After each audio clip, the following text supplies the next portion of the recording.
أعوذ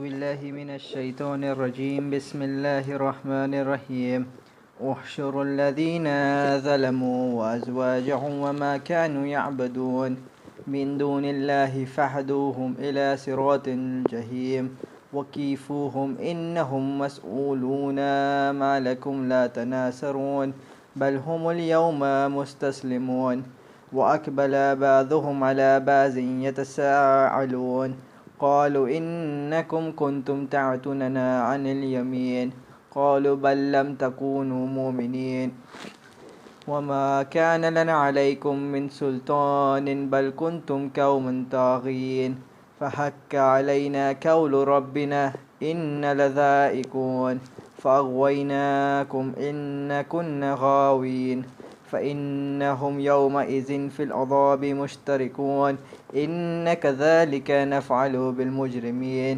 إنهم كانوا إذا قيل لهم لا إله إلا الله يستكبرون ويقولون أئنا لتاركو آلهتنا لشاعر مجنون بل جاء بالحق وصدق المرسلين إنكم لذائقو العذاب الأليم وما تجزون إلا ما كنتم تعملون إلا عباد الله المخلصين أولئك لهم رزق معلوم فواكه وهم مكرمون في جنات النعيم على سرور متقابلين يطاف عليهم بكأس من معين بيضاء لذات للشاربين صدق الله العلي العظيم.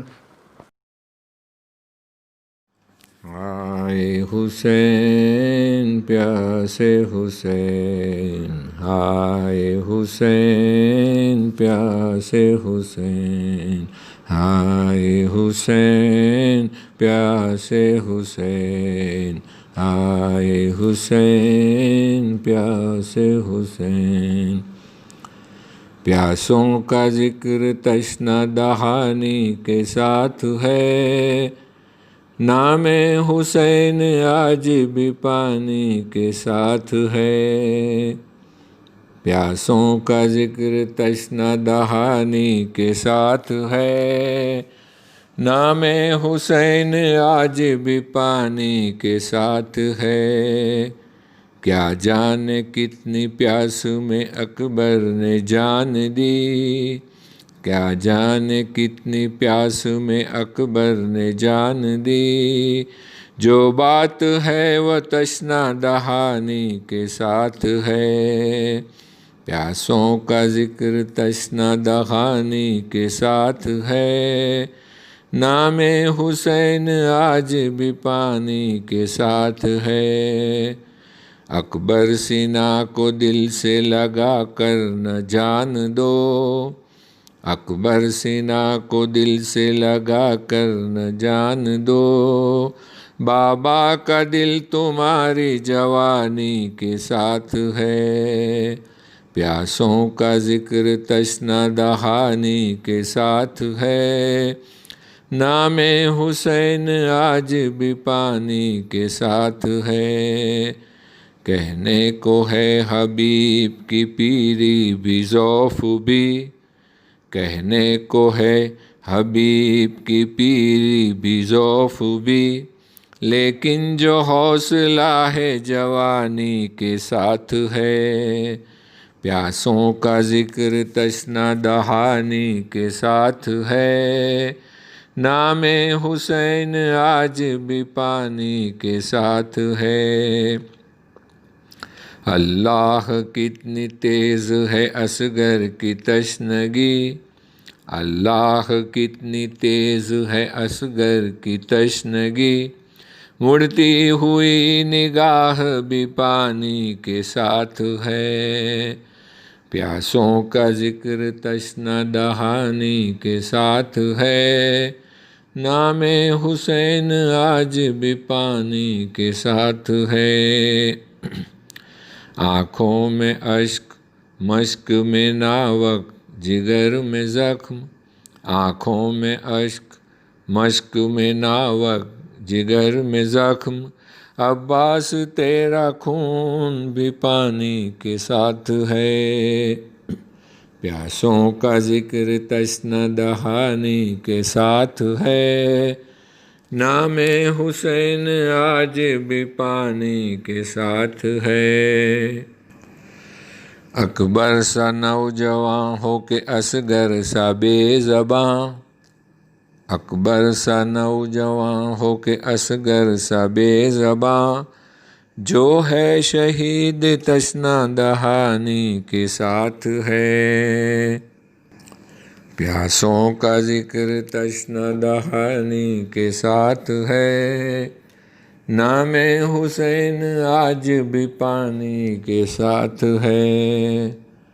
عباس کہہ رہے ہیں سکینہ کی یاد میں، عباس کہہ رہے ہیں سکینہ کی یاد میں، بیٹی چچا کی جان بھی پانی کے ساتھ ہے۔ پیاسوں کا ذکر تشنہ دہانی کے ساتھ ہے، نام حسین آج بھی پانی کے ساتھ ہے۔ اکبر تمہارے پیچھے ہے بابا جگر فگار، اکبر تمہارے پیچھے ہے بابا جگر فگار، کتنی کشش تمہاری جوانی کے ساتھ ہے۔ پیاسوں کا ذکر تشنہ دہانی کے ساتھ ہے، نام حسین آج بھی پانی کے ساتھ ہے۔ پیاسوں کا بے کسوں کا شہیدوں کا تذکرہ، پیاسوں کا بے کسوں کا شہیدوں کا تذکرہ، اے فضل آنسوؤں کی روانی کے ساتھ ہے۔ پیاسوں کا بے کسوں کا شہیدوں کا تذکرہ، اے فضل آنسوؤں کی روانی کے ساتھ ہے۔ پیاسوں کا ذکر تشنہ دہانی کے ساتھ ہے، نام حسین آج بھی پانی کے ساتھ ہے۔ دی تھی اماں نے جو پوشاک وہ لا دو زینب، اپنے ہاتھوں سے کفن مجھ کو پہنا دو زینب۔ دی تھی اماں نے جو پوشاک وہ لا دو زینب، اپنے ہاتھوں سے کفن مجھ کو پہنا دو زینب۔ آج مقتل میں فقط بات تمہاری ہوگی، ابھی اماں سے ملاقات ہماری ہوگی، ابھی اماں سے ملاقات ہماری ہوگی۔ کوئی پیغام اگر ہے تو سنا دو زینب، اپنے ہاتھوں سے کفن مجھ کو پہنا دو زینب۔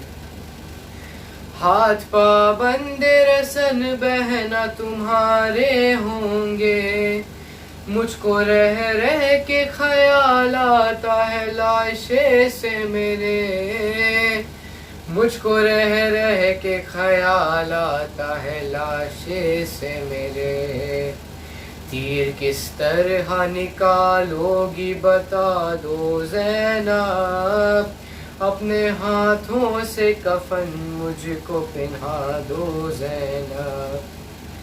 میرے لاشے کی رہے گی تمہیں پہچان بہن، چاک کر دو میرے کرتے کا گرہبان بہن، چاک کر دو میرے کرتے کا گرہبان بہن۔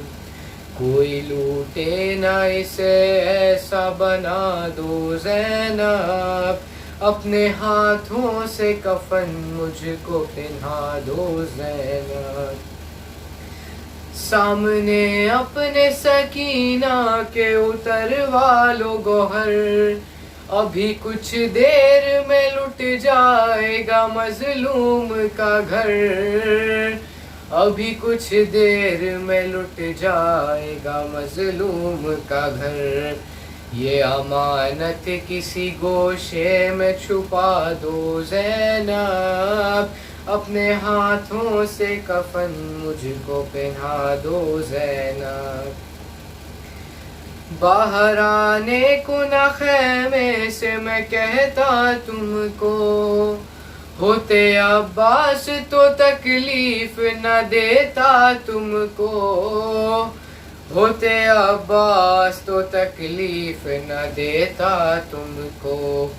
بن کے عباس مجھے زی پہ بٹھا دو زینب، اپنے ہاتھوں سے کفن مجھ کو پہنا دو زینب.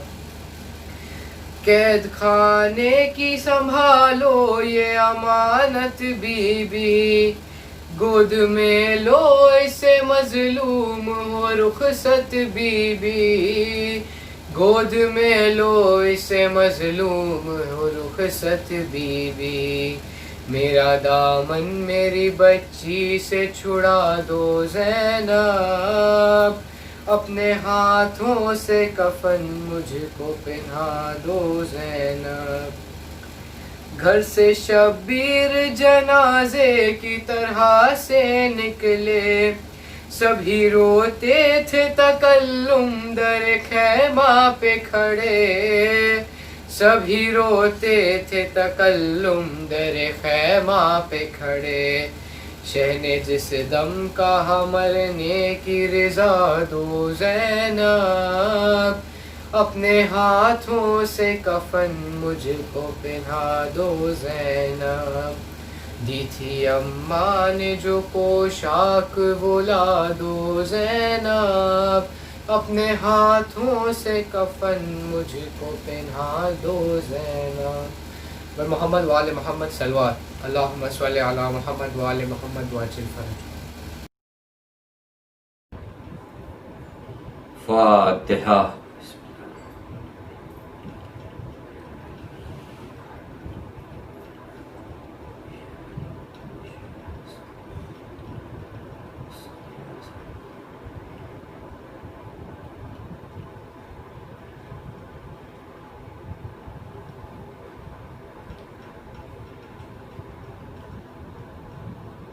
لا حول ولا قوة إلا بالله العلي العظيم.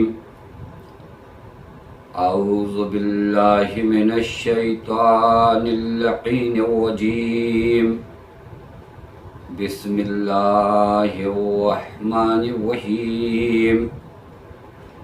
الحمد لله الذي علا في توحده ودنا في تفرده وجلى في سلطانه وعظم في أركانه وأحاط بكل شيء علم وهو في مكانه وقهر جميع الخلق بقدرته وبرهانه. والصلاة والسلام على أشرف الأنبياء والمرسلين حبيب إله العالمين مولى ومولى الثقلين جد الحسن والحسين مولانا أبي القاسم محمد وعلى أهل بيته الطيبين الطاهرين المعصومين المظلومين المنتجبين لا سيما بقية الله في الأرضين. واللعنة الدائمة الباقية العاجلة على أعدائهم ومنكري فضائلهم وغاصبي حقوقهم أجمعين من الآن إلى يوم الدين. أما بعد، فقد قال الله الحكيم في محكم كتابه بسم اللہ الرحمن الرحیم یا ایہا الذین آمنوا استجیبوا للہ وللرسول اذا دعاکم لما یحییکم واعلموا ان اللہ یحول بین المرء وقلبہ وَأَنَّهُ إِلَيْهِ تُحْشَرُونَ۔ صلوات پڑھیں محمد وآل محمد۔ پروردگار عالم کا لاکھ لاکھ شکر ہے کہ اس معبود نے ہمیں اور آپ کو ایک مرتبہ پھر ذکر سید الشہداء برپا کرنے کی توفیق عنایت فرمائی۔ میرے دوستو اور میرے عزیزو، واقعاً واقعہ کربلا وہ واقعہ ہے، وہ سرنوشت واقعہ ہے جس نے انسانوں کی تقدیر کو رقم کیا ہے، یا یوں کہا جائے کہ کربلا در حقیقت میزان حق و باطل کا نام ہے۔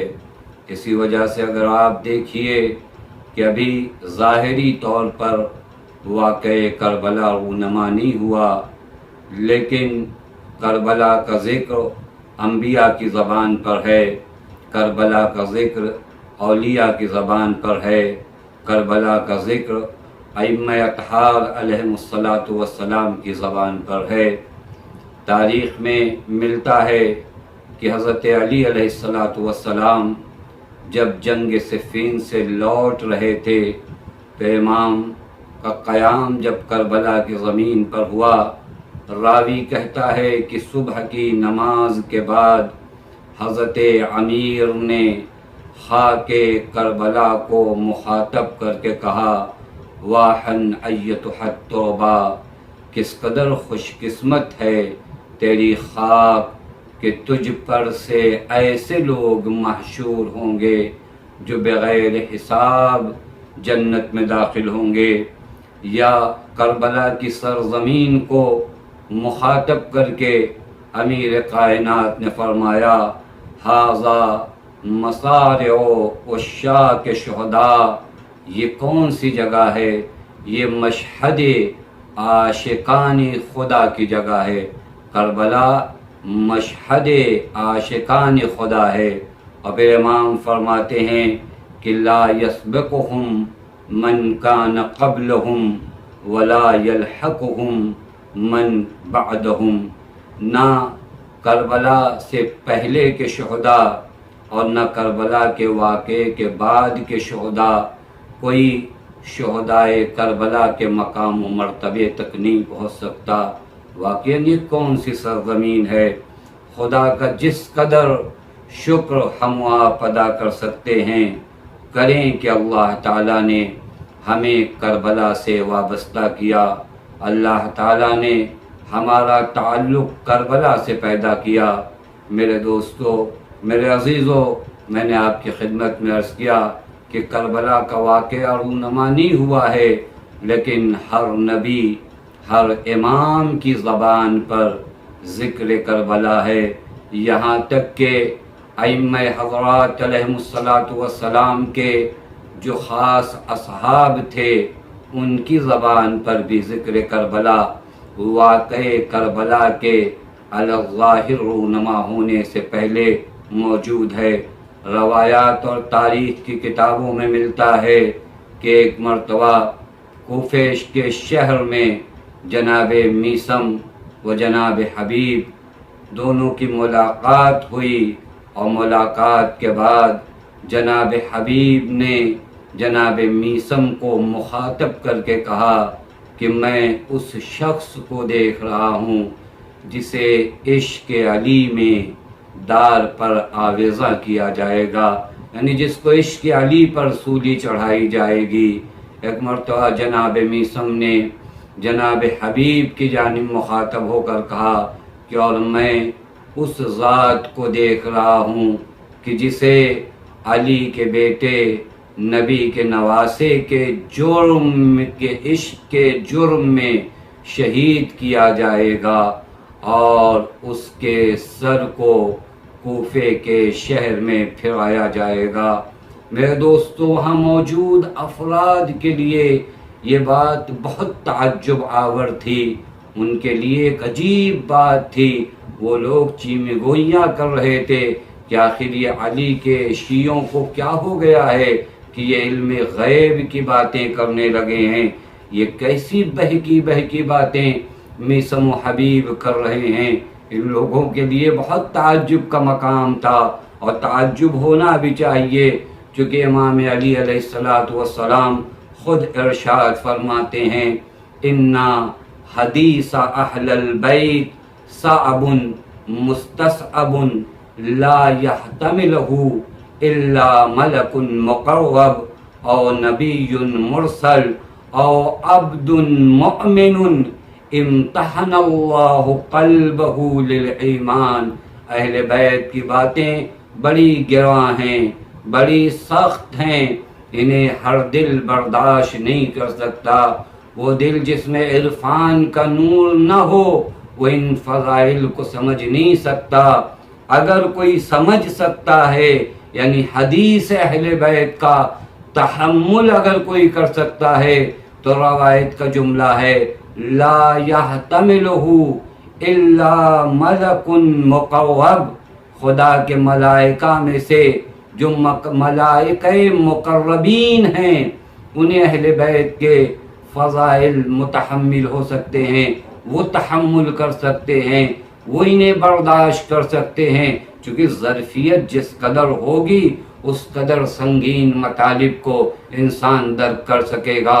اور پھر فرمایا ملک مقرب اور نبی مرسل، یا نبی مرسل ہو، یعنی ان کے فضائل جو سمجھ میں آتے ہیں، ان کی باتیں جو سمجھ میں آتی ہیں، ملک مقرب کو سمجھ میں آتی ہیں، نبی مرسل کو سمجھ میں آتی ہیں، یا امام فرماتے ہیں او عبد مؤمن امتحن اللہ قلبہ للایمان، یا وہ مومن مرد، وہ مومن انسان کہ جس کا امتحان پروردگار عالم نے لے لیا ہو ایمان کے لیے، یعنی جس کا امتحان ہو چکا ہو، اب اسے حدیث اہل بیت علیہ السلام سمجھ میں آئے گی۔ تو پھر کیسے ان لوگوں کو یہ باتیں سمجھ میں آتی کہ حبیب یہ کہیں اور جناب میثم یہ کہیں؟ لہٰذا طرح طرح کے اشکالات اور اعتراضات یہ لوگ کر رہے تھے کہ آخر کیا ہو گیا ہے شیعان علی کو، کس طرح کی باتیں یہ لوگ کرنے لگے ہیں۔ میرے دوستو عزیزو، تاریخ میں ملتا ہے کہ اسی اثنا میں وہاں پر رشید حجری تشریف لے آئے، جہاں پر یہ لوگ جمع ہو کر جناب حبیب اور جناب میثم کی بات کر رہے تھے۔ رشید حجری کون ہے جانتے ہیں؟ انہیں امیر مومنین نے ایک لقب دیا ہے، رشید البلایا، یا امام موسیٰ کاظم علیہ السلام نے فرمایا کہ قد کانا رشید الحجری یعلم علم المنایا۔ رشید حجری کوئی معمولی ذات کا نام نہیں ہے۔ اس جگہ پر جب جناب رشید حجری پہنچے تو انہوں نے پوچھا میثم و حبیب کو تم لوگوں نے دیکھا ہے؟ ان لوگوں نے کہا ہاں، ابھی کچھ دیر پہلے یہیں پر تھے اور عجیب بہکی باتیں کر رہے تھے جو ہماری سمجھ سے پرے تھی۔ جناب رشید نے فرمایا وہ لوگ کیا باتیں کر رہے تھے؟ کہ ان میں سے میثم حبیب کو مخاطب کر کے کہہ رہے تھے کہ حبیب اس ذات کا نام ہے جسے عشق حسین میں شہید کیا جائے گا اور اس کے سر کو کوفے کے شہروں میں پھرایا جائے گا۔ اور حبیب میثم کے لیے کہہ رہے تھے کہ میثم کو عشق علی پہ دار پر آویزاں کیا جائے گا۔ یہ عجیب علم غیب کی باتیں کرتے ہیں۔ ایک مرتبہ جناب رشید حجری فرماتے ہیں کہ میثم نے حبیب کے سلسلے سے ایک بات تم لوگوں کو نہیں بتائی، وہ یہ کہ جو حبیب کا سر لے کر کوفے میں آئے گا دیگر سپاہیوں کے مقابلے میں اسے 100 درہم زیادہ دیا جائے گا۔ اب ان لوگوں کے تعجب کا اور کوئی ٹھکانہ نہ رہا، اب تک انہی باتوں پہ متعجب تھے، اب یہ سوچنے لگے کہ عجب رشید تو ان سے بڑے جھوٹے ہیں کہ جو حبیب و میثم بیان کر رہے تھے۔ کہنے کا مطلب فقط دوستو عزیزو اتنا ہے کہ ذکر کربلا کے واقعے کے رونما ہونے سے پہلے موجود تھا، اور یہ ذکر ہوتا رہا، اور اس ذکر کو کیا گیا، اولیاء کی زبانوں سے یہ ذکر ہوا، اوصیاء کی زبانوں سے یہ ذکر ہوا، انبیاء کی زبانوں سے یہ ذکر ہوا۔ میرے دوستو عزیزو، کل جہاں میں نے اپنی گفتگو تمام کی تھی وہ یہ تھا کہ میں نے آپ کی خدمت میں بیان کیا کہ کربلا سے وابستگی ضروری ہے، کربلا سے تعلق ضروری ہے، چونکہ کربلا کی جو صدائے استغاثہ ہے وہ در حقیقت صدائے نصرت ہے۔ کربلا ہم سے مدد نہیں مانگ رہی ہے بلکہ کربلا ہمیں مدد دینے کے لیے پکار رہی ہے، یا یوں کہوں کہ حسین ابن علی نے صدائے استغاثہ اس وجہ سے بلند نہیں کی کہ ہم حسین کی مدد کریں، بلکہ یہ صدائے استغاثہ اس وجہ سے بلند ہوئی کہ حسین ہم جیسے کمزور اور ضعیف لوگوں کی مدد کرنا چاہتے ہیں، جو کاروان بندگی سے بچھڑ گئے ہیں، جو کاروان بندگی سے دور ہو چکے ہیں۔ حسین چاہتے ہیں کہ ہمیں کاروان بندگی تک پہنچا دیں، ہمیں ہمارے خدا تک پہنچا دیں، لہذا آواز جو ہے حل من ناصر ینصرنا، یہ صدا، یہ آواز ایک کریم امام کی آواز ہے کہ در حقیقت مدد کرنا چاہتا ہے، لیکن انداز کریمانہ یہ ہے کہ بلا رہا ہے کہ کون ہے میری مدد کرے، جبکہ در حقیقت وہ خود ہماری مدد کرنا چاہتے ہیں۔ یہاں تک آپ کی خدمت میں باتیں بیان ہوئیں، اور اگر واقعاً حسین ابن علی ہماری نصرت نہ کریں، ہماری مدد نہ کریں، تو جو سفر طے کرنا ہے، سفر عبودیت، جو سفر بندگی طے کرنا ہے، یہ سفر طے نہیں ہو پائے گا جب تک حسین کا سہارا نہ ہو، جب تک حسین کی نصرت نہ ہو، جب تک حسین ہماری مدد نہ کریں۔ ہم کن چیزوں پر بھروسہ کریں؟ کیا ہم اپنے اعمال پر بھروسہ کر سکتے ہیں؟ اپنی نجات کے لیے، اپنی عاقبت بخیری کے لیے کیا ہم اپنی عبادتوں پہ بھروسہ کر سکتے ہیں؟ ہماری عبادتوں میں ایک بہترین عبادت نماز ہے۔ آپ جانتے ہیں کہ یہ نماز ہماری کس کنڈیشن کی ہوتی ہے؟ کیا ہم اس نماز پر بھروسہ کریں جس نماز کو ہم نے پڑھا ہے؟ ہم خوب اچھی طرح سے جانتے ہیں کہ نماز کی کنڈیشن کیا ہے، ہم نے کس طریقے سے نماز پڑھا ہے۔ آخر آپ نے، میں نے خود احساس کیا ہے اس بات کا کہ جب ہم نماز پڑھتے ہیں تو ہماری فکر کہیں اور مشغول ہوتی ہے، کلمات دہراتے جاتے ہیں لیکن توجہ نہیں ہوتی۔ میرے دوستو عزیزو، آیا اس نماز پر بھروسہ کر کے زاد ابدیت کو جمع کیا جا سکتا ہے؟ چونکہ ابدیت کے لیے بہت زیادہ سرمایہ چاہیے۔ میں اپنی جانب سے نہیں کہہ رہا ہوں، امام معصوم کہتے ہیں آہ من قلت الزاد، زاد راہ کس قدر کم ہے، زاد راہ سامان سفر کس قدر کم ہے، راستہ کتنا طویل ہے اور میرے پاس سامان سفر تو کچھ بھی نہیں ہے۔ توجہ فرمائیے گا، الف عقبۃ بین الدنیا والآخرہ، 1000 منازل طے کرنے ہیں دنیا و آخرت کے درمیان۔ ان منزلوں کو کس طرح طے کریں گے؟ ان اعمال کے بھروسے ہم طے کریں گے۔ یہ ہماری نمازوں کا حال ہے کہ جب ہم گفتگو کرتے ہیں پروردگار عالم سے تو دل کہیں متوجہ ہوتا ہے، زبان فقط چلتی ہے۔ اگر اس طرح گفتگو ہم کسی بچے سے بھی کریں تو ایک مرتبہ شاید ناراض ہو جائے اور ہم سے کہے کہ اگر بات آپ ہم سے کر رہے ہیں تو آپ توجہ بھی ہماری جانب دیجئے۔ عزیزو، ہم اگر ایک بچے سے غیر توجہ کے عالم میں بات کریں تو شاید وہ ناراض ہو جائے۔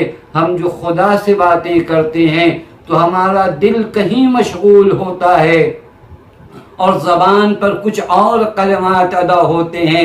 لہذا یہ تو ہماری نمازوں کا حال ہے.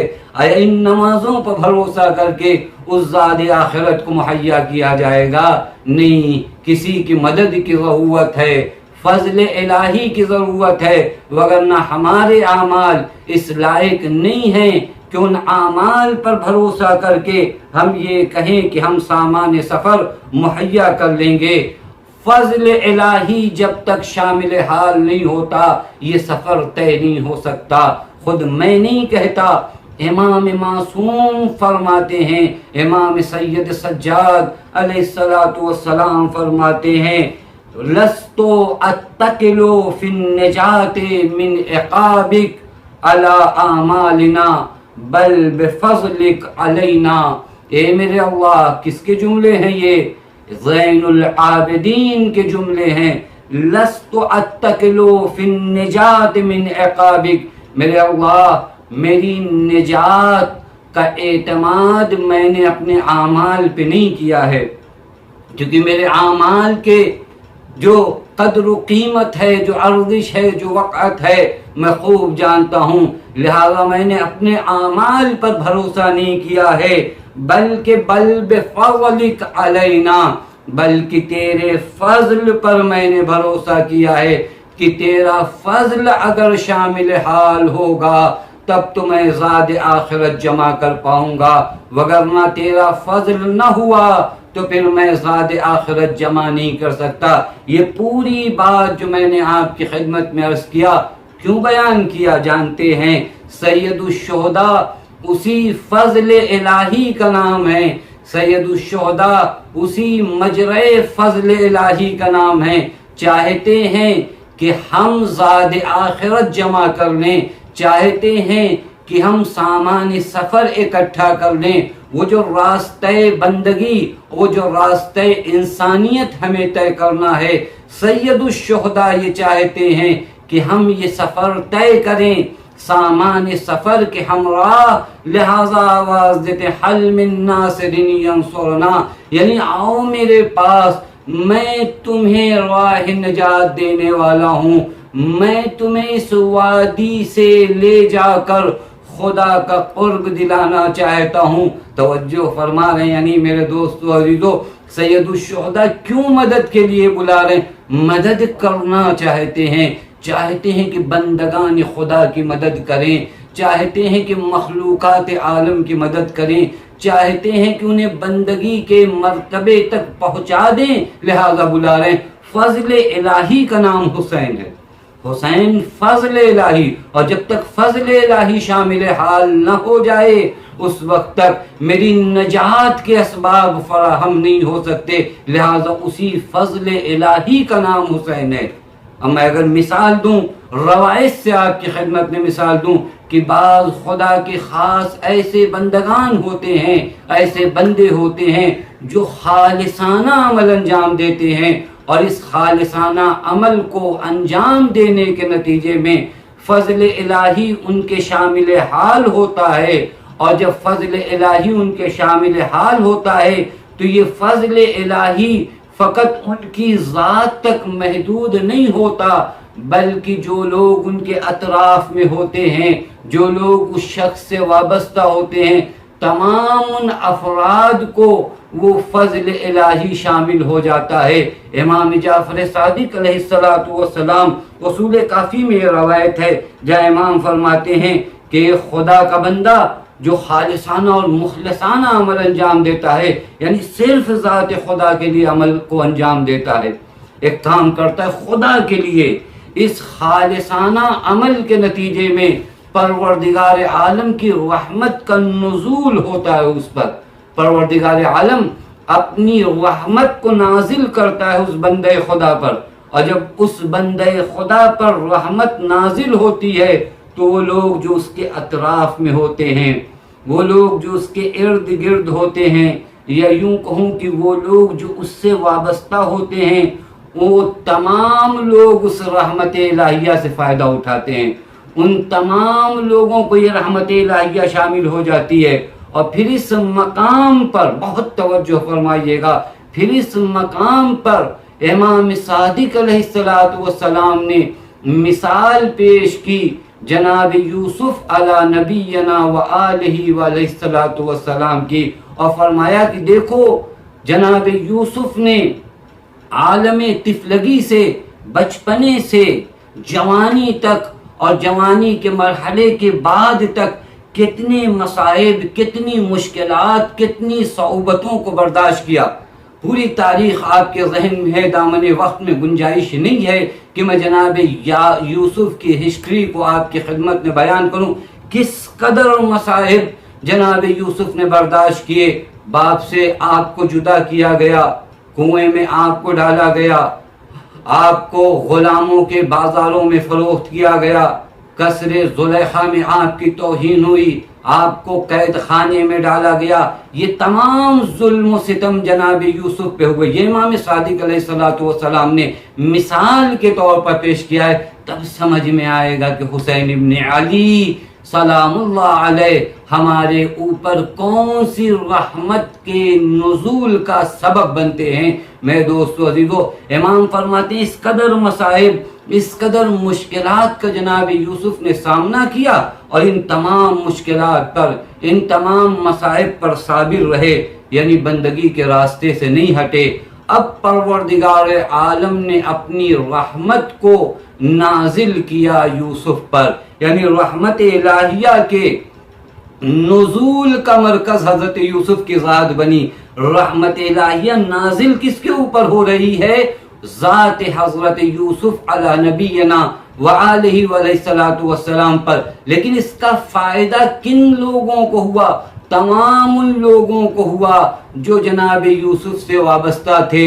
مصر کے لوگوں کو قحطی کی مشکلوں سے نجات ملی، خشک سالی میں جو مصائب برداشت کرنے پڑتے تھے ان سے نجات ملی۔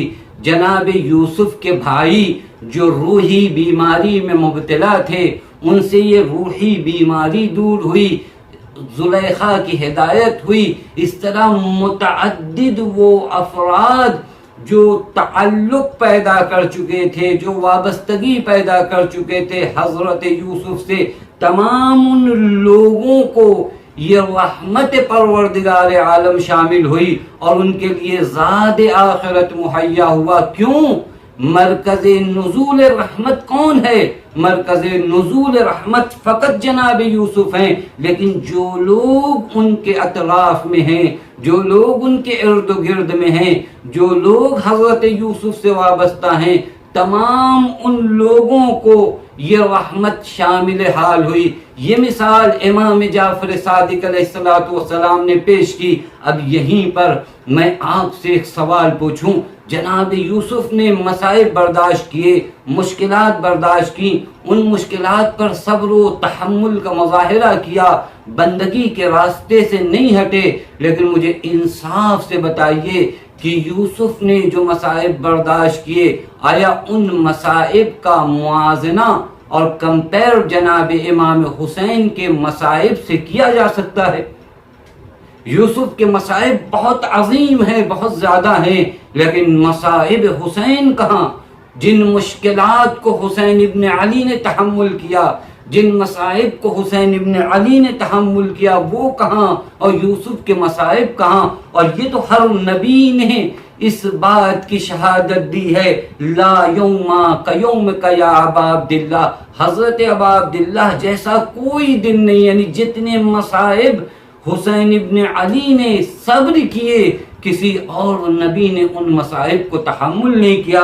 ہم زیارت عاشورہ میں نہیں پڑھتے مصیبت ما اعظمها واعظم رضیتها فی الاسلام وفی جمیع السماوات والارض، زمین و آسمان میں اتنے مصائب کسی نے نہیں برداشت کیے۔ اب جب اس قدر عظیم مصائب کو سید الشہداء نے برداشت کیا اور صبر کیا اور بندگی پر ثابت قدم رہے، تو وہاں یوسف مرکز نزول رحمت تھے۔ تو جو لوگ یوسف سے وابستہ تھے وہ تمام لوگوں کو اس رحمت نے اپنے اندر شامل کر لیا۔ تو وہ یوسف کے مصائب اور وہ یوسف کا صبر کہاں اور یہ سید الشہداء پر ڈھائے گئے مصائب اور سید الشہداء کا صبر کہاں کہ سید الشہداء کے صبر کے بارے میں امام زمان اجل اللہ تعالی فرجہ الشریف فرماتے ہیں قد عجبت من صبرک ملائکۃ السماوات، اس قدر صبر حسینی معراج و بلندی پہ تھا کہ صبر حسینی کو دیکھ کر آسمان کے ملائک تعجب کر رہے تھے. یعنی اب اس صبر کا جو پروردگار عالم کی جانب سے صلہ نازل ہوگا، جو رحمت نازل ہوگی، وہ ذات کون ہوگا؟ وہ مرکز نزول رحمت. میں نے کہا نا فضل الہی ہے حسین، پس وہ فضل الہی حسین مرکز نزول رحمت حسین، اور اس مرکز نزول رحمت حسین کے اطراف میں جو ہوں گے ان تمام کو یہ رحمت شامل حال ہوگی. اب سمجھ میں آتا ہے کیوں امام معصوم نے فرمایا کلنا سفن النجات ولیکن سفینۃ جدی اوسا وفی لجج البحر اسرا. ہم سب نجات کی کشتی ہیں لیکن ہمارے جد حسین ابن علی کی جو کشتی ہے اس میں گنجائش زیادہ ہے اور اس کی تیزی اور سرعت اس میں بہت زیادہ ہے. کیوں؟ کیونکہ مرکز نزول رحمت پروردگار عالم ذات حسین ہے. بس میرے دوستو عزیزو، سمجھ میں آ رہی یہ باتیں کہ ہمیں کیا کرنا ہے؟ ہمیں وابستہ ہونا ہے کربلا سے. ہمیں اس بات کو دھیان میں رکھنا ہے کہ سرکار سید الشہداء نے جو ہمیں آواز دی ہے، جو ہمیں پکارا ہے، اس کی وجہ صرف و صرف یہ ہے کہ سرکار سید الشہداء ہمیں نجات دلانا چاہتے ہیں، ہم پر رحمت الہیہ کا نزول کرنا چاہتے ہیں، ہمیں مشمول رحمت پروردگار عالم کرنا چاہتے ہیں. اور آپ دیکھ لیجئے واقعی عجیب مرحلہ ہے سرکار سید الشہداء سے وابستگی کا. جو بھی وابستہ ہوا، جو بھی ہلکی سی وابستگی اگر سرکار سید الشہداء سے انسان کے وجود میں آ گئی تو پھر اس کے بعد اس قدر رحمتیں اس پر نازل ہوتی ہیں، اس قدر برکتیں اس پر نازل ہوتی ہیں کہ ان رحمتوں کو، برکتوں کو سمیٹ نہیں پاتا. صرف انسان وابستگی پیدا کر لے سرکار سید الشہداء کے. چونکہ موضوع گفتگو کیا ہے؟ حسینی طرز زندگی. انشاءاللہ میں آپ کی خدمت میں بیان کروں گا کہ حسینی طرز زندگی کی ضرورتیں کیا ہیں، حسینی طرز زندگی کے ارکان کیا ہیں. لیکن ابھی آپ کی خدمت میں یہ بیان کر دینا ضروری ہے کہ سرکار سید الشہداء نے اگر ہمیں پکارا ہے تو ہماری مدد کے لیے پکارا ہے، نہ ہم سے مدد طلب کر رہے ہیں، بلکہ حسین ہمیں مدد دینا چاہتے ہیں، ہماری مدد کرنا چاہتے ہیں. جو حسین سے کیونکہ حسین جانتے ہیں میں مرکز نزول رحمت الہیہ ہوں، میں فضل الہی کے لیے واسطہ ہوں. یہ امت اگر مجھ سے قریب ہوگی تو فضل الہی سے شامل حال ہوگا، اور اگر فضل الہی شامل حال ہو گیا تو زندگی کامیاب و کامران ہو جائے گی. جس کا بھی تعلق سرا برابر اگر حسین سے پیدا ہوا، اگر حسین سے تعلق آ گیا، اگر یہ وابستگی یا اٹیچمنٹ حسین ابن علی سے پیدا ہو گیا تو واقعاً انسان کی زندگی ایسی بن جاتی ہے جیسے اولیاء کی زندگی ہو جائے. میں ایک مثال آپ کے سامنے تاریخ کی پیش کروں. ایک شخص ہیں بنام علی گندابی. اس واقعے کو سید باقر موسوی جو مترجم ہیں تفسیر المیزان کے، انہوں نے اس واقعے کو نقل کیا ہے. سید باقر موسوی کہتے ہیں کہ ایران کا ایک شہر ہے جس کا نام ہمدان ہے. ایران جو لوگ تشریف لے گئے زیارت کے لیے، اگر ان کے ذہنوں میں یہ نام ہمدان کا ہو، شہر ہمدان ہے، ایران کا ایک شہر ہے ہمدان کا شہر. ہمدان کے شہر میں ایک محلہ ہے جس محلے کا نام گنداب ہے. اسی وجہ سے انہیں علی گندابی کہتے ہیں۔ علی گندابی کی زندگی میں کس قدر تبدیلی اور بدلاؤ آئی اور کہاں سے کہاں پہنچ گئے، کس وجہ سے؟ حسین سے ایک وابستگی اور ایک تعلق کی وجہ سے۔ حسین سے وابستگی انسان کو واقعی کہاں پہنچا دیتی ہے، اس کو ذرا غور کریے، ذرا فکر کریے۔ میں اسی لیے ہمیشہ یہ کہتا ہوں کہ ہم جو فرش مجلس پر آتے ہیں، ہم جو ذکر حسین کے لیے جمع ہوتے ہیں، یہ یاد رکھیے گا، فرش مجلس پہ آنا توفیق الہیہ ہے کہ پروردگار عالم نے مجھے توفیق دی ہے کہ میں حسین کی فرش مجلس پر ہوں، جہاں آنے کی تمنا ملائکہ کرتے ہوں، جہاں آنے کی تمنا انبیاء کرتے ہوں۔ اللہ تعالیٰ نے تمہیں انتخاب کیا اس فرش مجلس کے لیے، اس مجلس حسین کے لیے، تو اپنی قسمت پر ناز کرو۔ افتخار اگر کرنا ہو، اگر کبھی اپنے آپ پر افتخار کرنا ہو، کبھی اپنی زندگی سے خوش ہونا ہو، تو افتخار اس بات پر نہ کرو کہ میرا خاندان یہ ہے، میرے پاس فلاں کمپنی ہے، میرے پاس فلاں گھر ہے، میرے پاس ایسی گاڑی ہے۔ یہ افتخار کی جگہ نہیں ہے۔ اگر افتخار کرنا چاہتے ہو تو افتخار اس بات پر کرو کہ میں عزادار حسین ہوں، یہ افتخار کی جگہ ہے۔ اس پہ اگر تم افتخار کرو گے تو دنیا کہے گی صحیح میں یہ افتخار کی جگہ ہے کہ انسان حسین سے وابستہ ہو جائے۔ یہ افتخار کی جگہ ہے، یہ وہ جگہ ہے جہاں انسان فخر کرے۔ خاندانوں پہ فخر نہ کیجئے، مال و دولت پہ فخر نہ کیجئے، قبیلے کی زیادتی پہ فخر نہ کیجئے۔ فخر کرنا ہو تو اس بات پر فخر کرو کہ اللہ تعالیٰ نے مجھے حسین سے وابستہ کیا ہے، اللہ تعالیٰ نے مجھے ذکر حسین سے وابستہ کیا ہے، اللہ تعالیٰ نے مجھے عزادار حسین بنایا ہے، اس پر فخر کیجئے۔ علی گندابی کون ہے؟ علی گندابی وہ شخص ہے جو ظاہری حالات علی گندابی کے بہت اچھے نہیں ہیں۔ جس جگہ پہ رہتے ہیں لوگ ان سے ڈرتے ہیں، کیونکہ اس طرح کے لوگ ہر جگہ ہوتے ہیں۔ بعض محلے میں شریر قسم کے لوگ، شرور قسم کے لوگ، جن سے لوگ گھبراتے ہیں کہ کب یہ کسی کو مار دیں، کب یہ کسی کی توہین کر دیں، کب کسی کو کیا کہہ دیں۔ ان افراد میں سے تھے علی گندابی۔ لیکن حسین نے کہاں پہنچا دیا علی گندابی کو، یہ توجہ کریے گا۔ واقعہ مستند ہے، سید محمد باقر موصلی جو مترجم تفسیر المیزان اس واقعے کو نقل کرتے ہیں، کہتے ہیں علی گندابی جس محلے اور جس شہر میں رہتے ہیں، ایک اچھا نام نہیں ہے علی گندابی کا۔ لوگ خائف ہیں، لوگ ڈرتے ہیں ان سے، لوگ گھبراتے ہیں ان سے، لوگ گھبراتے ہیں ان سے۔ ان کے محلے میں ایک ذاکر امام حسین جن کا نام شیخ حسن ہے، یہ فرماتے ہیں کہ ایک مرتبہ ہمدان کے دیہاتوں میں سے ایک دیہات میں مجلس پڑھنے گیا، رات ہو گئی اور زیادہ دیر ہو گئی مجھے مجلس پڑھ کر لوٹنے میں۔ پرانے زمانے میں شہروں کے دروازے ہوتے تھے، محلوں کے دروازے ہوتے تھے، شہر پر ایک دروازہ لگایا جاتا تھا اور وہ رات کے خاص حصے میں بند کر دیا جاتا تھا۔ شیخ حسن فرماتے ہیں کہ رات کے اس پہر جب میں لوٹا ہوں تو میں نے دیکھا کہ شہر کا دروازہ بند ہو چکا ہے، شہر کے دروازے کو بند کر دیا گیا ہے۔ کہا اب میں نے دیکھا کہ شہر کا دروازہ بند ہو گیا ہے، یہیں پر بیٹھ کر انتظار کروں کہ دروازہ صبح میں کھلے تو میں شہر میں داخل ہوں، تو یہ جگہ رکنے لائق نہیں ہے، چونکہ خطروں سے بھری جگہ ہے، شہر کے باہر کی جگہ ہے، طرح طرح کے جانور، طرح طرح کے درندے آ سکتے ہیں، مجھ پر حملہ کر سکتے ہیں، لہٰذا وہاں رکنا صحیح نہیں تھا۔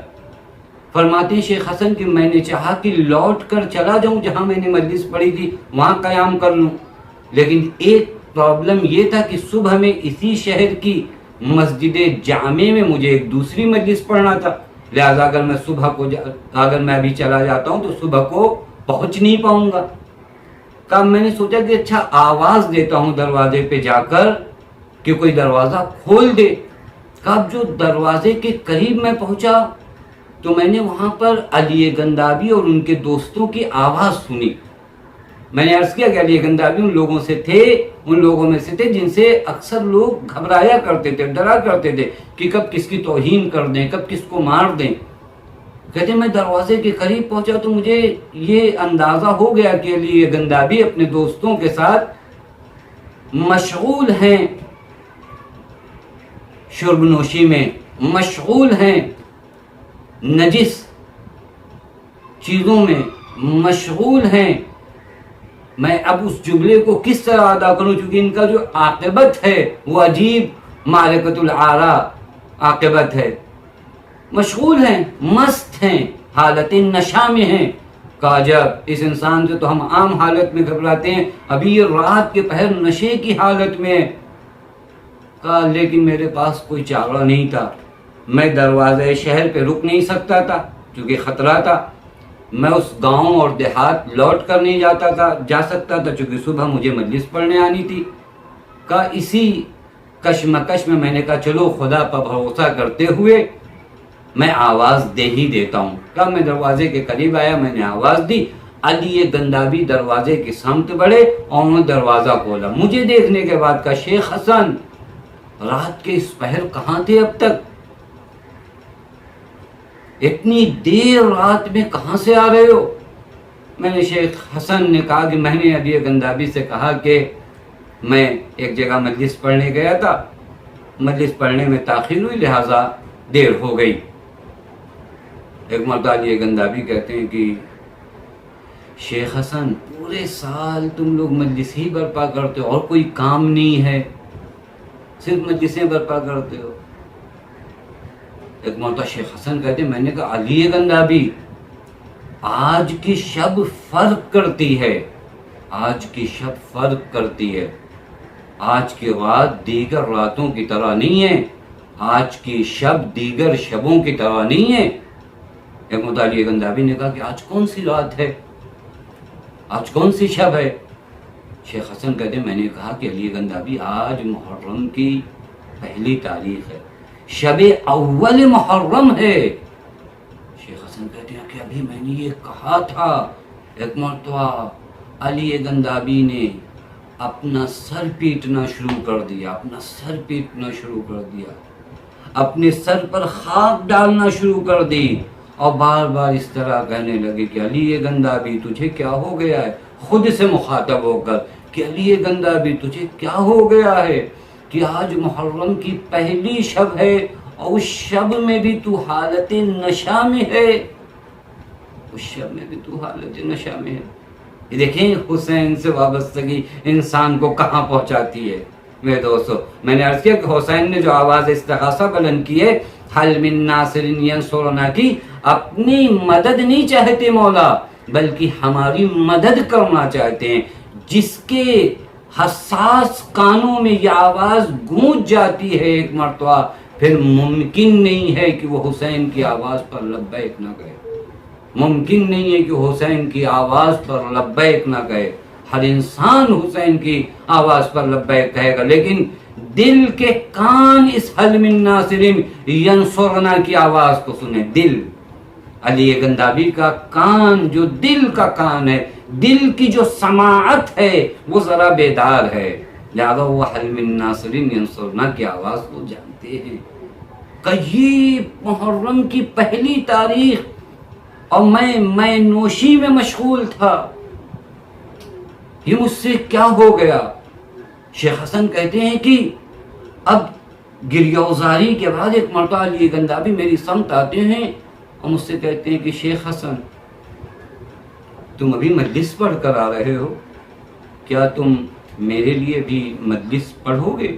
اللہ اکبر، اللہ اکبر. پہچانو عظمت حسین کو، پہچانو حسین کی وابستگی کو. بار بار عرض کرو حسین سے وابستہ ہو جائیں. اللہ کرے تا حیات حسین سے وابستہ رہیں، تا حیات حسین سے وابستہ رہیں.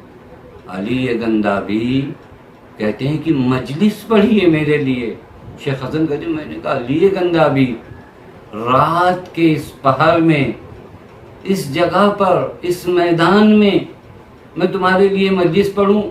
مجلس کے لیے کچھ سامعین ہوتے ہیں، منبر ہوتا ہے تو مجلس ہوتی ہے. ایک مرتبہ شیخ حسن سے کہتے ہیں علی گندابی کہ نہیں میرے ماقا کا مصاحف پڑھ دیجیے. تمہیں منبر چاہیے تاریخ کہتی ہے کہ علی گندابی وہیں بیٹھ گئے اور کہا تم میرے کندھوں پہ سوار ہو کر اسے ممبر سمجھو اور مجلس پڑھو. اللہ اکبر. عشق حسین انسان کو کہاں پہنچا دیتا ہے. کہا میرے کندھوں پہ سوار ہو، یعنی بیٹھ گئی ہوں، اور کہا کہ میری پشت پہ سوار ہو کر تم ذکر امام حسین کرو. اللہ اکبر. شیخ حسن کہتے ہیں کہ میں تمہید ممبر ابھی باندھ رہا تھا اور تمہیدی گفتگو ایک مرتبہ علی گندابی کہتے ہیں کہ شیخ حسن وہ مقدمات بیان نہ کرو، وہ مقدمات بیان. دیکھیے جب دل شکستہ ہو جائے، جب دل ٹوٹ جائے، جب انسان متوجہ ہو جائے تو پھر اسے ذکر حسین کے علاوہ کچھ اور سمجھ میں نہیں آتا. ایک مرتبہ کہتے ہیں کہ شیخ حسن یہ تمہیدات کی ضرورت نہیں ہے، براہ راست سیدھے مولا ابوالفضل العباس کا مصائب پڑھو، سیدھے ابوالفضل العباس کا مصائب پڑھو. میں نے عرض کیا یہ وابستگی پیدا ہو. شیخ حسن کہتے ہیں فارسی کا ایک مشہور شعر ہے، اے اہل حرم میر و علمدار نیامد، سکائے حسین سید و سالار نیامد. یہ شعر یعنی مولا عباس کے حوالے سے ہے، اہل حرم کو مخاطب کرتے ہوئے، اے اہل حرم سید و سردار نیامد. وہ جو حسین کا سکہ تھا، وہ جو گیا تھا مشق سکینہ لے کر، وہ لوٹ کر نہیں آیا. یہ شعر کا ترجمہ ہے. شیخ حسن فرماتے ہیں یہ شعر میں نے پڑھا تو مجھے احساس ہوا کہ علی گندابی گریہ فرما رہے ہیں، چونکہ میں علی گندابی کی پشت پر سوار تھا، چونکہ علی گندابی کہہ رہے تھے کس طرح بیٹھ کر پڑھو. میں نے دیکھا کہ پورا وجود علی گندابی کا لرز رہا ہے، گریہ فرما رہے ہیں آقا پر. اور پھر اس کے بعد عجیب مرحلہ ہے. دیکھیں حسین کہاں سے کہاں پہنچاتے ہیں انسان کو. ابوالفضل العباس کے نام میں کیا تاثیر ہے، عباس کے نام میں کیا تاثیر ہے. یہ مصرے پڑھے اس کے بعد ختم ہو گئی مجلس. یہ کتنی مختصر سی مجلس ہوئی ہے، لیکن اس مختصر سی مجلس نے کیسا اعجاز دکھایا. اب جو مجلس ختم ہوئی، ایک مرتبہ علی گندابی شیخ حسن کے پاس آتے ہیں، اسی ذاکر کے پاس، ہاتھوں کو جوڑ کے کہتے ہیں کہ تمہارا شکریہ کہ تم نے میرے لیے میرے مولا کے مصائب پڑھے. ایک تقاضا اور ہے تم سے، ایک فرمائش اور ہے تم سے. کا اور کیا ہے؟ اب توجہ فرمائیے گا عزیز، انسان جب راہ انحراف سے راہ راست پر آتا ہے تو کتنا بدلاؤ اور کتنی تبدیلی آتی ہے. تو دیکھو میرے مولا علی ابن ابی طالب سے مخاطب تم ہو، میں نہیں مخاطب ہوں گا. اللہ اکبر. جانتا ہے کہ میں اس لائق نہیں ہوں کہ اپنے آقا سے مخاطب ہوں. شیخ حسن سے علی گندابی کہتے کہ تم نجف کی جانب اپنا چہرہ کرو اور نجف کی جانب چہرہ کر کے امیر کائنات سے یہ کہو کہ علی گندابی عہد کرتا ہے اور مولا آپ سے وعدہ کرتا ہے کہ آج کے بعد اس نجس چیز کو کبھی ہاتھ نہیں لگائے گا. اللہ اکبر. دیکھیں یہ کیا ہو گیا، یہ اتنی دیر میں کس مرحلے پر فائز ہو گیا، یہ عرفان کہاں سے حاصل ہو گیا کہ میں لائق نہیں ہوں کہ مخاطب ہو سکوں علی ابن ابی طالب سے. شیخ حسن سے کہا تم مخاطب ہو کر میری جانب سے میرے مولا سے وعدہ کرو. اللہ اکبر. دیکھیں کس مرحلے پر حسین اور ذکر حسین اور حسین کی وابستگی نے پہنچایا.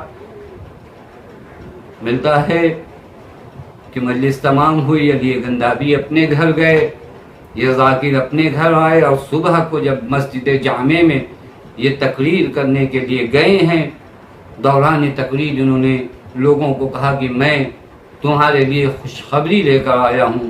لوگوں نے کہا کیا خوشخبری ہے؟ کہا علی گندابی اب پہلے کی طرح نہیں رہ گئے ہیں، علی گندابی بالکل بدل گئے ہیں. کیونکہ ذاکر نے رات میں علی گندابی کی کیفیت اور کنڈیشن دیکھ لی تھی. دیکھیں ذکر حسین کیا اعجاز کرتا ہے، کیا تبدیلی لاتا ہے انسان کے وجود میں. حسینی طرز زندگی کہاں سے حاصل ہوگی؟ توجہ فرمائیے گا. علی گندابی بالکل بدل گئے، چینج ہو گئے. لوگوں کو یقین نہیں آیا کہ وہ شخص جو محلوں میں یوں لوگوں کو ستاتا تھا، اس طرح لوگوں کو تکلیف پہنچاتا تھا، کیا ہو جائے گا کہ اتنی جلدی چینج ہو جائے گا؟ کیا ہو جائے گا اتنی جلدی تبدیل ہو جائے گا؟ میں یہیں پر رک کر آپ تمامی حضرات سے التماس کرتا ہوں، وہ یہ کہ دیکھو، اگر کوئی در حسین سے وابستہ ہے نا تو اس کی توہین نہ کرنا، اس کی توہین نہ کرنا۔ خیمہ حسینی میں اگر کوئی آ گیا ہے نا تو پھر پروردگار عالم اپنی رحمتوں کے صدقے میں، اپنی رحمتوں کے ذریعے سے عاقبت بخیر اسے بناتا ہے۔ یہ خیمہ حسینی کا معجزہ ہے ہی ہے۔ اگر کوئی اس خیمہ حسینی تک پہنچ گیا ہے تو یقین مانو کہ وہ عاقبت بخیر ہے، یقین مانو وہ عاقبت بخیر ہے۔ خیمہ حسینی تک اگر حسین سے کوئی وابستہ ہو جائے، انہوں نے کہا کہ وہ اب ایسے نہیں رہ گئے، لوگوں کو یقین نہ ہوا۔ بہرکیف یہ سب لوگ بعد از مجلس علی گندابی کے گھر پہنچے۔ وہاں پہنچنے کے بعد ان لوگوں نے آواز دی علی گندابی کو، گھر سے آواز آئی کہ علی گندابی نہیں ہے۔ کہاں ہیں؟ بھی رات کو تو تھے۔ کا نصف شب علی گندابی آئے اور اپنا سامان سفر باندھا اور کربلا کی سمت چلے گئے، اور یہ وعدہ کر کے گئے کہ اگر میں پاک ہوا تو لوٹوں گا، ورنہ لوٹ کر نہیں آؤں گا۔ دیکھیں کیا معرفت آ گئی، سمجھ گئے کہ اگر زندگی کو پاک و پاکیزہ کرنا ہے، اگر حیات طیبہ چاہیے تو در حسین سے وابستہ ہونا پڑے گا۔ حیات طیبہ فقط حسین دیتے ہیں، لہذا کربلا کی سمت روانہ ہو گئے اور کربلا میں کچھ دنوں تک قیام کیا، اپنے آقا کی پابوسی کو جاتے رہے، سرکار ابوالفضل العباس کی زیارت کرتے رہے، اور ایک مدت بعد نجف کی سمت آئے۔ نجف جب پہنچے ہیں تو اس قدر تبدیلی، جو کہ حسین تو حسین ہے، حسین اس ذات کا نام ہے جو ذرے کو آفتاب بنا دے۔ حسین اسی ذات کو کہتے اللہ ہم سے بھی گناہ بہت سرزد ہوئے، ہم وابستہ ہیں حسین سے، ہمارے وجود میں بھی وہ تبدیلی اور بدلاؤ آ جائے۔ ارباب ازا جانتے ہو کیا ہوا؟ نجف پہنچے، نجف پہنچنے کے بعد مرزائے شیرازی رضوان اللہ تعالی علیہ کے ہمراہ نماز حرم میں ادا کرتے تھے جماعت کے ساتھ، اور اس قدر چینجنگ آئی، اس قدر بدلاؤ آیا، اس قدر تبدیلی آئی کہ وہ علی گندابی جو گنداب میں عام لوگوں سے بھی بدتر تھا، جس سے لوگ گھبراتے تھے، آج ہوا کیا معلوم ہے؟ چینجنگ کیا آئی ہے، بدلاؤ کیا آیا ہے؟ آج مرزائے شیرازی کے خاص اصحاب اور دوستوں میں سے ہیں، خاص ساتھیوں میں سے ہیں۔ ملتا ہے کہ جب تک علی گندابی نہیں آ جاتے تھے حرم امام علی علیہ السلام میں، مرزا شیرازی ان کا انتظار کرتے تھے، ان کا انتظار فرماتے تھے کہ علی گندابی کب آئیں گے۔ اور اسی تاریخ میں یہاں ملتا ہے کہ اب انسان میں کیا، حسین کا انعام کیا ہے۔ اگر کوئی وابستہ ہو جائے حسین سے تو فضل حسین، جو فضل الہی کا واسطہ ہے، حسین کرتے کیا ہیں اس کے ساتھ، حسین اسے کہاں سے کہاں پہنچا دیتے ہیں، یہ توجہ کرنے کی بات ہے۔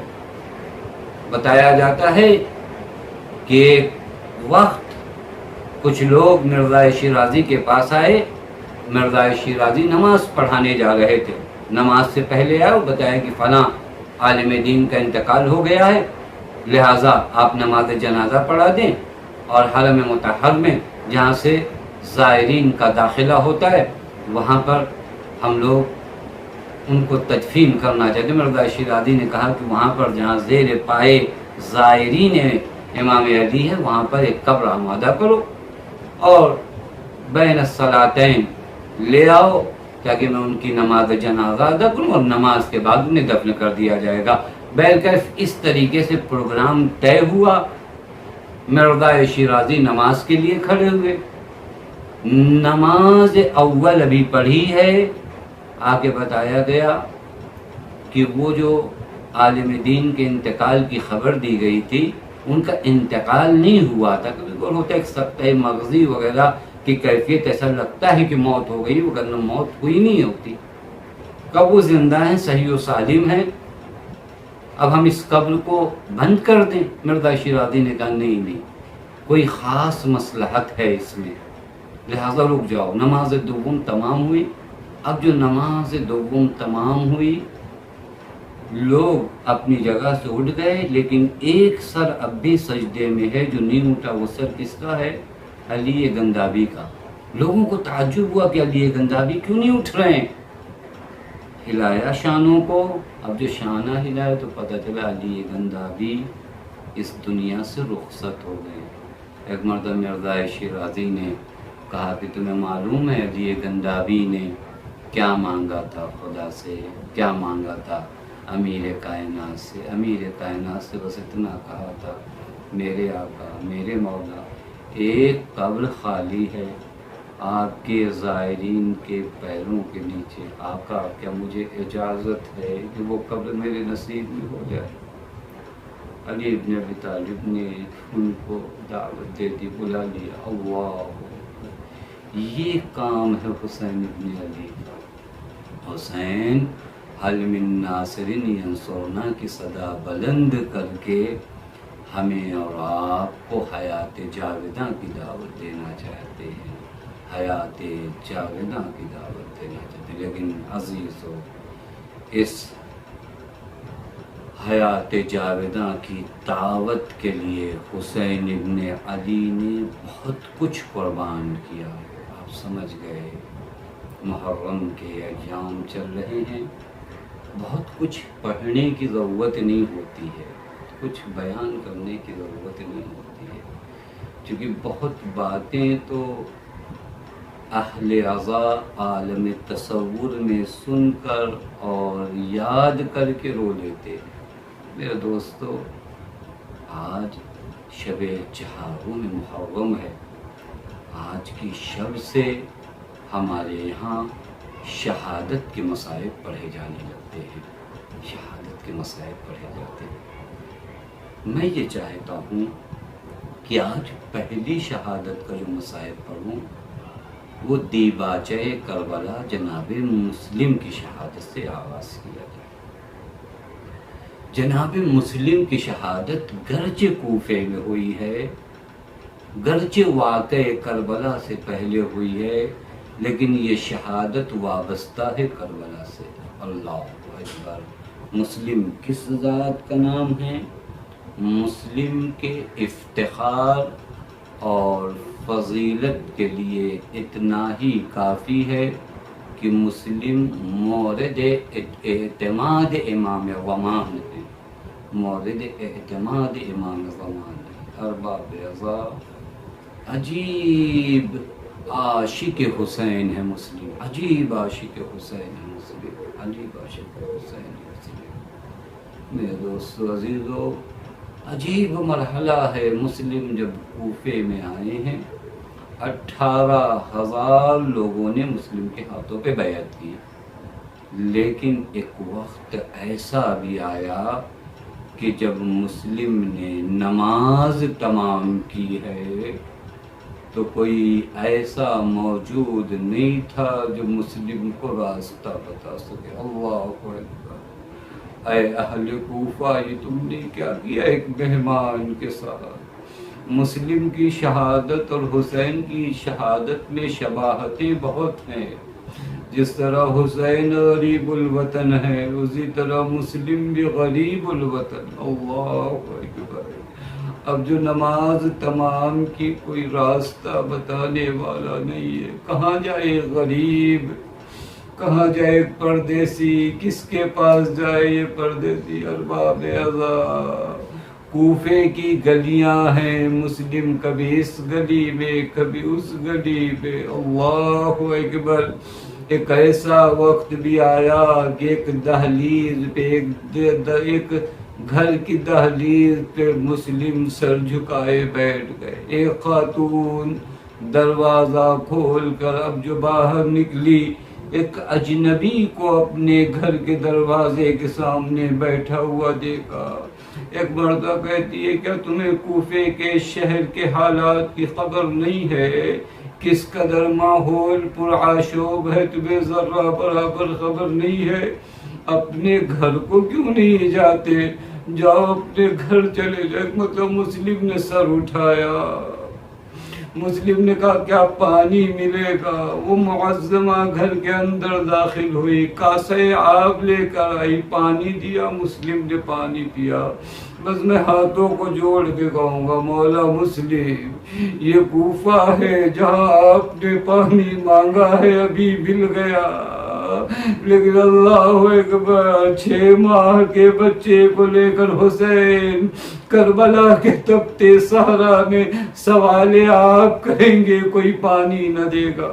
ارباب عذاب معظمہ دیکھتی ہے کہ اب بھی اجنبی شخص اٹھ کر گیا نہیں۔ ایک مرتبہ معظمہ کہتی ہے عجب تم اب بھی نہ گئے، کیوں نہیں جاتے؟ تمہارے گھر والے پریشان ہوں گے، جاؤ اپنے گھر کو چلے جاؤ۔ پتہ مسلم نے سر کو اٹھا کر دیکھا، کہاں جاؤ؟ جس کا کوئی گھر نہ ہو وہ کہاں جائے؟ معظمہ تڑپ گئی، کہا تم کون ہو؟ پردیسی ہو؟ کہا میں مسلم ابن عقیل۔ بس اتنا کہنا تھا، ایک مرتبہ وہ خاتون قدموں پہ گر جاتی ہے، آقا مجھے معاف کریے، یہ گھر آپ کا، میں کنیز آپ کی، مولا میں نے پہچانا نہیں۔ بس ارباب عذاب بڑے عز و احترام کے ساتھ ایک حجرے میں جناب مسلم کو لے کر آئی ہے۔ جناب مسلم کے سامنے کھانا پیش کیا گیا، جناب مسلم نے کھانا تناول نہیں فرمایا، کہا آج کی بات میں عبادت کرنا چاہتا ہوں۔ بس عزیزو عبادت خدا میں مشغول تھے۔ صبح کے پہر جناب مسلم نے گھوڑے کی ٹاپوں کی آواز سنی۔ ایک مرتبہ جناب مسلم نے اپنی ذرا سنبھالی، تلوار حمائل کی، ایک مرتبہ معظمہ آتی، آقا کہاں کو جا رہے ہو؟ کہا دیکھتی نہیں لشکر آ رہا ہے اس سے جنگ کرنے کے لیے۔ کہا آقا اس گھر میں رہ کر جنگ کریے۔ ایک مرتبہ جناب مسلم تڑپ گئے، اے معظمہ یہ کیا کہہ رہی ہو؟ ارباب عذاب غیرت ہاشمی کا تقاضا ہی عجیب ہے۔ اے معظمہ یہ کیا کہہ رہی ہو؟ ارے تیرا گھر ہے، نوامی سے گھر کو پامال ہوتا نہیں دیکھ سکتا، میں تیری حتق حرمت ہوتا نہیں دیکھ سکتا، یہ لشکری گھر میں داخل ہو جائیں گے۔ بس عزیزو ہاتھوں کو جوڑ کے کہوں آقا مسلم، ایک کنیز کے پردے کا اتنا خیال ہے، اے میرے مولا ذرا کربلا میں شام غریب آ جاؤ۔ زینب ام کلثوم کے خیمے جلا دیے گئے ہیں، سر پہ ردا نہیں ہے۔ اللہ اکبر ارباب عذاب مسلم نے جنگ کی، اللہ یک و تنہا مسلم کب تک لڑتے، لیکن اب بھی کوئی مسلم کا حریف نہ ہو سکا۔ دستے نے اور دستہ طلب کیا، جب اس کی جانب سے اپنے ذات کی جانب سے کہا گیا کہ ایک مسلم سے جنگ کرنے کے لیے اس قدر سپاہی طلب کر رہے ہو، تو جب حسین کے ساتھ عباس ہوں گے تو کیا ہوگا؟ ایک مرتبہ اس شخص نے کہا کہ ارے ہم بنی ہاشم کے شہر سے جنگ کر رہے ہیں۔ ارباب عذاب عجیب مظلومیت ہے مسلم کی، تنہا کوفے میں ہے، ظالم حریف نہ ہوئے تو خط و خاشاک سے گودال چھپا دیا اور جنگ کرتے رہے۔ آپ جانتے ہو جنگ کا انداز کیا تھا؟ اوپر سے آگ پھینکی جا رہی تھی، اللہ رے عقیل کے لال کی مظلومیت، اللہ رے عقیل کے لال کی مظلومیت، عجیب انداز میں گرم پانی پھینکے جا رہے تھے، آگ پھینکی جا رہی تھی کہ میں کہوں گا مسلم یہ کوفے میں بعد میں بھی یہ مصائب رونما ہوں گے، بس فرق اتنا ہے کہ تمہارے ہاتھ کھلے ہیں اور عابد بیمار کے ہاتھ بندھے ہوں گے۔ اجرکم اللہ ارباب عذاب وہ وقت بھی آیا ہے جب جناب مسلم کو فریب سے دھوکے سے قیدی بنایا گیا اور اس کے بعد ابن زیاد کے سامنے پیش کیا گیا۔ اب جو ابن زیاد کے پاس پہنچے، بس ختم کیا میں نے مصاحب کو۔ ارباب عذاب جب ابن زیاد کے پاس پہنچے، کسی نے کہا کہ مسلم تم نے امیر کو سلام نہیں کیا. ایک مرتبہ جناب مسلم کہتے ہیں کہ کون امیر, کس کا امیر؟ امیر حسین, میرے امیر کا نام حسین ہے. ابن زیاد نے کہا مسلم سلام کرو نہ کرو, قتل ہونا ہے تمہیں, شہید ہونا ہے تمہیں. اللہ اکبر. جناب مسلم نے پانی طلب کیا, پانی پیش کیا گیا. آپ جو پانی پینا چاہتے ہیں, خون سے آلودہ ہو گیا, واپس کر دیا اس پانی کو. میں کہوں گا مسلم, اس وقت شہادت تم پانی پی بھی نہ سکتے تھے چونکہ تم سچے عاشق حسین ہو. ارے جب حسین کو وقت شہادت پانی نہ ملا تو تم کیسے پانی پی لیتے؟ ارباب ازا, وہ وقت بھی آیا جب دارالعمالہ کے پاؤں پر لے جایا جانے لگا, اور وہاں پر جناب مسلم نے عجیب انداز میں مظلومیت میں کہا ارے اگر اجازت ہو تو میں نماز پڑھ لوں. نماز پڑھی. ارباب ازا سر و تن میں جدائیگی ہوئی. دارالعمالہ سے جنازے مسلم کو گرا دیا گیا. جنازے کو رسیوں سے باندھ کر کوفے کے شہر میں پھرایا گیا. یہ سخت مرحلہ تھا, یہ سخت منظر تھا, لیکن میں کہوں گا مسلم, ارے تم سچے عاشق حسین ہو. ادھر حسین کا لاشا پامال ہونا ہے, ادھر تمہارے جنازے کو پھرایا جا. بس ارباب ازا, ادھر مسلم کی شہادت واقع ہوئی. حسین نے قیام فرمایا, عباس کو بلایا. عباس, مسلم کی شہادت واقع ہو گئی ہے. ارباب ازا, یہ وہ منظر تھا کہ عجیب حال تھا, چونکہ آپ جانتے ہیں جناب مسلم اور جناب عباس کی کیا رشتہ داری ہے. بس عزیزو, وہ مرحلہ آیا کہ عباس مسلم کی بیٹی کو لے آؤ. جناب مسلم کی بیٹی کو مولا کے حضور میں لایا گیا. ایک مرتبہ حسین نے دست شفقت پھیرنا شروع کر دیا. بچی تڑپ گئی. اے چچا جان, آپ محبت سے پیش آتے ہیں, اس میں کوئی شک نہیں, لیکن چچا جان یہ یتیموں صبرتا ہو کیوں کر رہے ہیں؟ میرے بابا کی خیر. تو ایک مرتبہ حسین کہتے بیٹی مجھے تو اپنا باپ فرض کر لے. بس ارباب ازا, میں کہوں گا مولا یہ محبت, یہ شفقت بجا ہے, لیکن سکینہ کو ذرا دور ہٹا دیجئے, کیونکہ جب کربلا میں آپ شہید ہوں گے تو دست شفقت پھیرنے والا تو کوئی نہ ہوگا. رخساروں پہ تماچے مارنے کے لیے شبرو. الا لعنت اللہ وعلی قوم الظالمین سیعلم الذین ظلموا ای منقلب ينقلبون انا للہ وانا الیہ راجعون. رضا لقضائه وتسلیما لامره. بار اللہ تجد الحق واسطہ محمد کے حق واسطہ ہمیں جو بیمار نے شفاء کامل و عاجل عنایت فرما. بار اللہ تجد الحق واسطہ محمد کے حق واسطہ ہمیں جو پریشان ان کی پریشانیوں کو دور فرما. بار اللہ تجد الحق واسطہ محمد کے حق واسطہ ہمیں جو مقروض ان کے قرض غیب سے ادا فرما. بار اللہ تجد الحق واسطہ محمد کے حق واسطہ ہماری اس مختصر سی عبادت کو قبول فرما. بار اللہ تجد الحق واسطہ محمد کے حق واسطہ تمام مومنین و مومنات کو اس وبا اور بیماری سے محفوظ فرما. بار اللہ تجد الحق واسطہ آل محمد کے حق واسطہ معبود ہم سب کو حج زیارات سے مشرف فرما. بار اللہ تجد الحق واسطہ آل محمد کے حق واسطہ ہمیں جو بے اولاد ان اولاد صالح عنایت فرما. بار اللہ تجد الحق واسطہ آل محمد کے حق واسطہ معبود ہمارے امام کو ہم سے راضی و خوشنود فرما. بار اللہ تجد الحق واسطہ آل محمد کے حق واسطہ معبود تجھے بی بی زینب سلام اللہ علیہ حق واسطہ وارث عدل انصاف امام زمان کے ظہور میں تعجیل فرما. ہمیں ان کے عوام انصار میں شمار فرما. ربنا تقبل منا انک انت السمیع العلیم. چلا میں وعدہ نبھانے,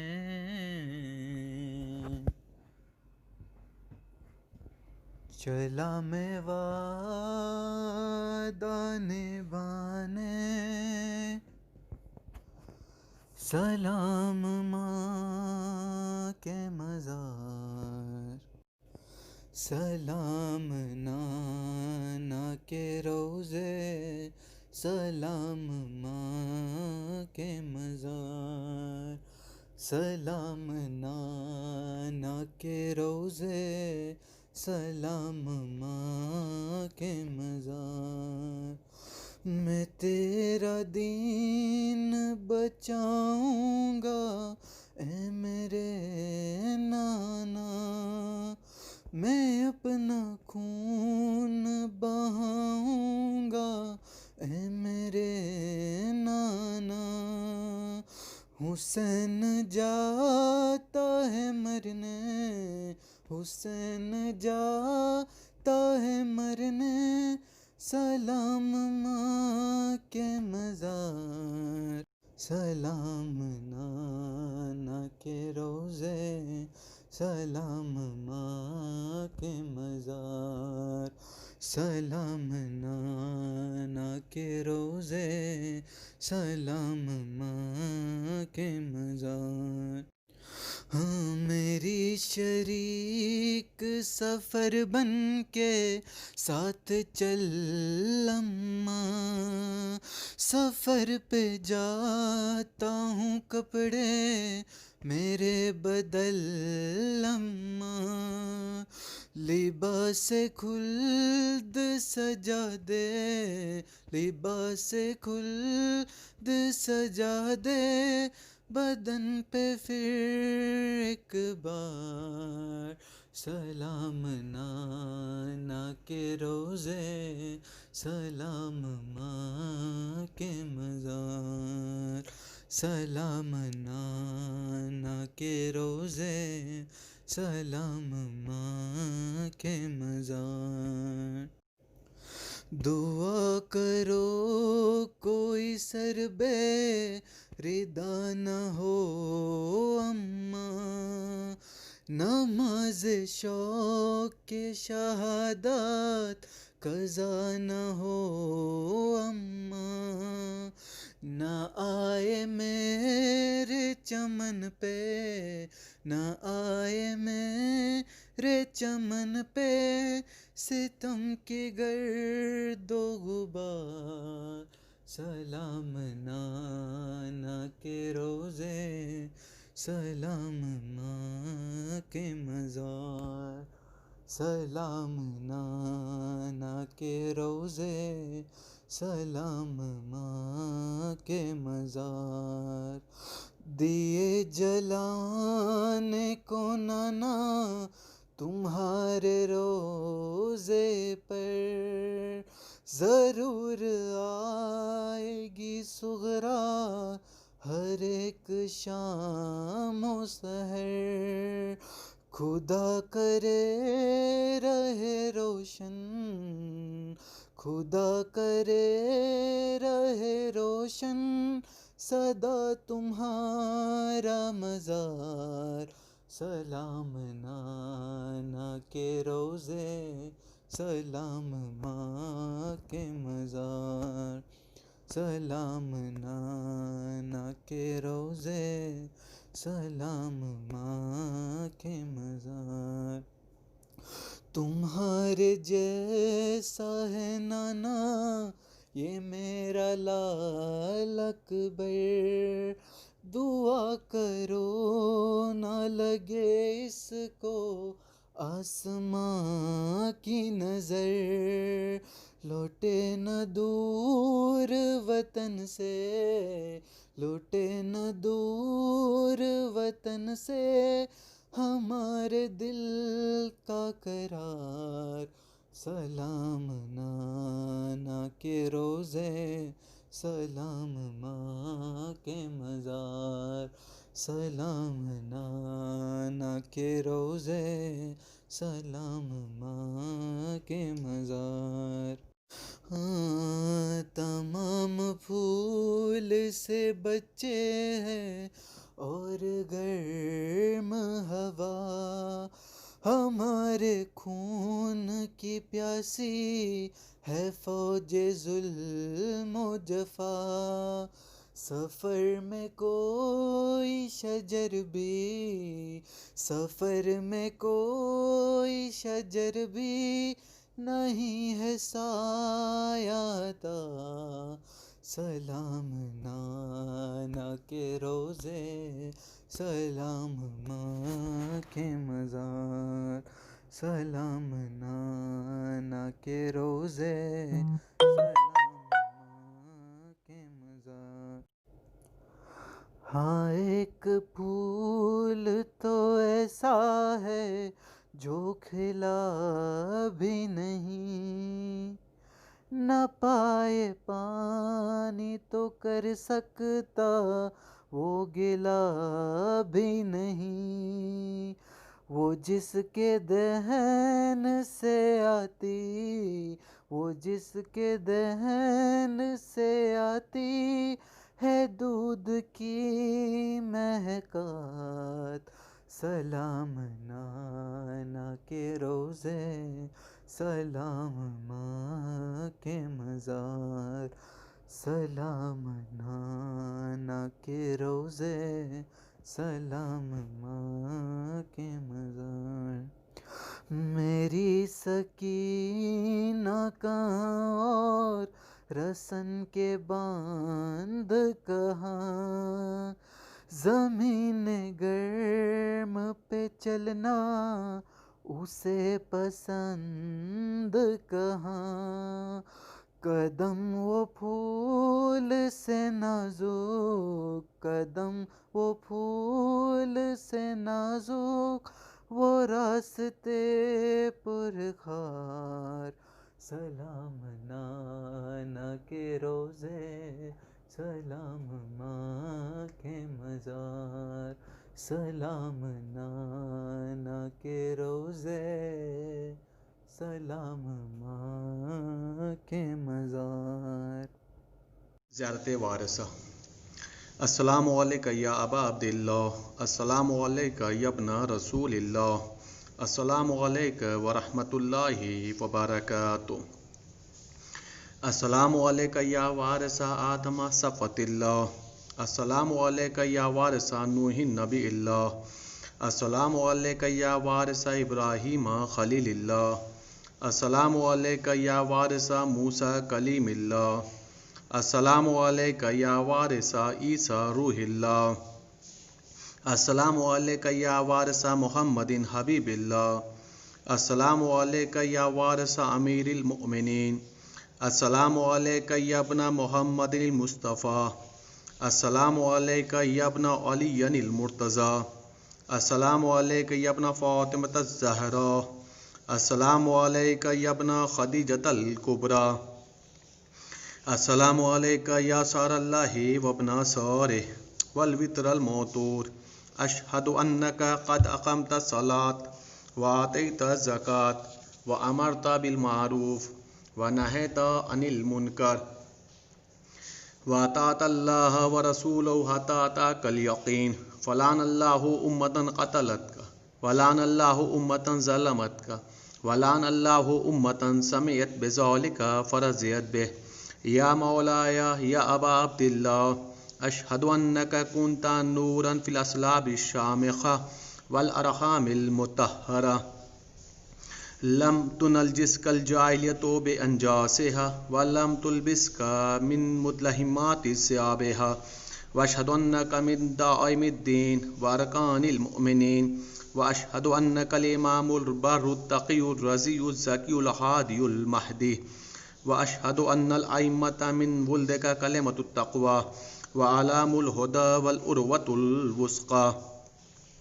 والحجۃ علی اہل الدنیا، واشہد اللہ وملائکتہ وانبیاءہ ورسولہ انی بکم مومن وبآیا بکم موقن، بے شرائع دینی و خواتیم عملی وقلبی لقلبکم سلم وامری لامرکم متبع، صلوات اللہ علیکم وعلی ارواحکم وعلی اجسادکم وعلی اجسامکم وعلی شاہدکم وعلی غائبکم وعلی ظاہرکم وعلی باطنکم۔ زیارت جناب علی ابن الحسین علیہ السلام۔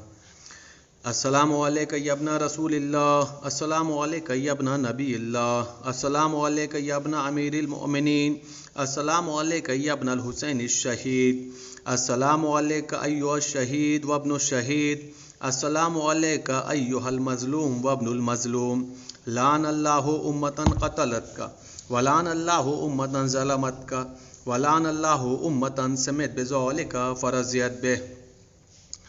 زیارت جملہ شہدائے کربلا علیہم السلام۔ السلام علیکم یا اولیاء اللہ وحباؤہ، السلام علیکم یا اصفیاء اللہ واوداؤہ، السلام علیکم یا انصار دین اللہ، السلام علیکم یا انصار رسول اللہ، السلام علیکم یا انصار امیر المؤمنین، السلام علیکم یا انصار فاطمۃ الزہراء سیدۃ نساء العالمین، السلام علیکم یا انصار ابی محمد الحسن ابن علی ولی الناس، السلام علیکم یا انصار ابی عبداللہ، بے ابی انتم و امی طبتم وطابت الارض التی فیہا دفنتم وفزتم فوزا عظیما فیا لیتنی کنت معکم فافوز معکم۔ زیارت جناب عباس علیہ السلام۔